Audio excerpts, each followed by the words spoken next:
Continuando, a interpretação que faço da concepção wittgensteiniana de significado permite precisar por que e como confusões linguísticas podem muitas vezes acontecer em filosofia, sem, todavia, endossar a ideia, hoje inaceitável, de que tudo em filosofia se reduz a isso.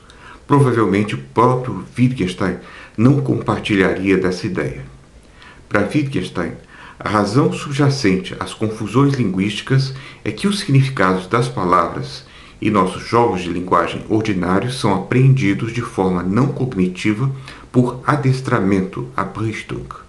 Como consequência, não adquirimos consciência de suas regras semânticas nem das maneiras como elas são aplicadas de modo a dar às expressões significado. Por isso, somos propensos, quando em busca de generalizações filosóficas, a confundir as regras complexas de aplicação de palavras que estão no centro de nosso entendimento do mundo, palavras como verdade, conhecimento, significado, bem, justiça, beleza, etc. E com isso nós fazemos com que nossos conceitos acabem transgredindo as fronteiras de significado impostas pelos jogos de linguagem. A terapêutica filosófica propugnada por Wittgenstein é uma espécie de filosofia da linguagem ordinária que visa tornar as confusões filosóficas claras ao contrastá-las com exemplos de usos corretos das expressões na linguagem natural. Usos que as trazem, em seu dizer, de suas férias filosóficas de volta para o seu labor cotidiano. Mas qual é o mecanismo dessas confusões? Ora, elas se dão, como já notei, pelo fato de que uma mesma expressão pode ser geralmente usada em mais de um jogo de linguagem, ganhando nuances de significado diferentes de acordo com as regras do jogo. Como não temos consciência dessas sutis diferenças de uso, nós somos facilmente tentados a incorrer em lícitas transgressões das fronteiras entre o modo de uso das expressões em um jogo de linguagem e em outro. Em minha reconstrução, eu faço uma investigação das duas maneiras básicas pelas quais essas fronteiras podem ser transpostas. Fiz isso por analogia com as noções de deslocamento, Verschiebung, e condensação, Verdichtung, usadas por Freud. Para Freud, os principais mecanismos de produção do sonho são o deslocamento, no qual uma representação toma o lugar de outra em algum aspecto semelhante a ela, e a condensação, na qual uma representação toma o lugar de uma variedade de outras representações. Sugeri que para Wittgenstein as transgressões ocorrem por deslocamento quando usamos uma expressão em um jogo de linguagem, preservando o seu modo de uso, que quer dizer, segundo regras, que ela tem em outro jogo de linguagem. Esse é o chamado uso equívoco da expressão.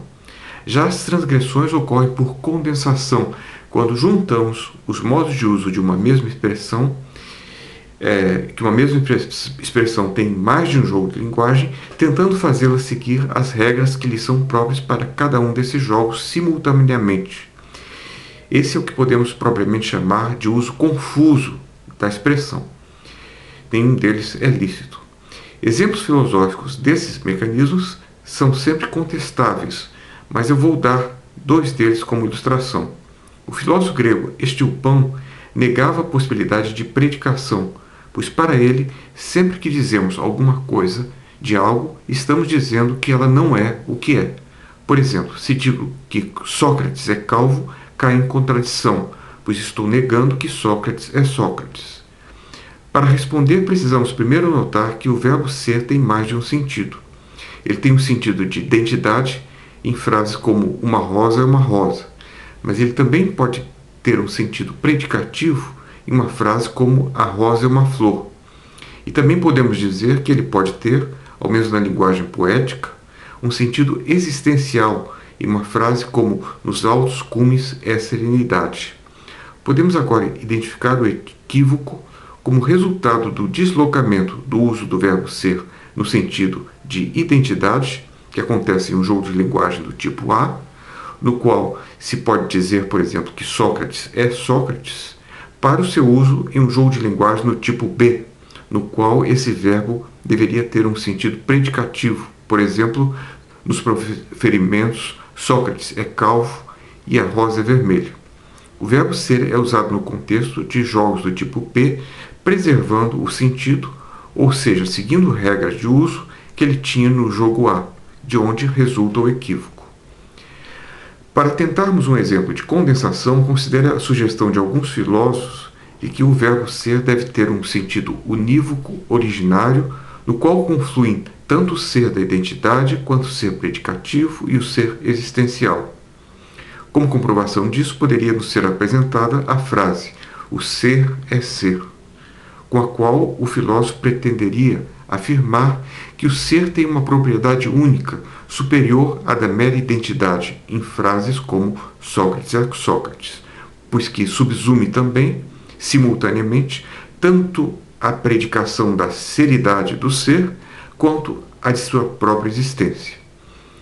Contra tal sugestão, o filósofo da linguagem ordinária de estirpe wittgensteiniana notará que é muito mais plausível que a frase "o ser é ser" se revele uma gramaticalmente incoerente mistura de sentidos, ou seja, uma mera confusão decorrente da condensação de três usos da mesma palavra, advindos de três jogos de linguagem distintos: do tipo A, de identidade, ser igual ser; do tipo B, predicativo, do ser se predica o ser; e do tipo C, de existência, o ser existe, do que resulta, no melhor dos casos, mera ambiguidade e, no pior, pura confusão gramatical.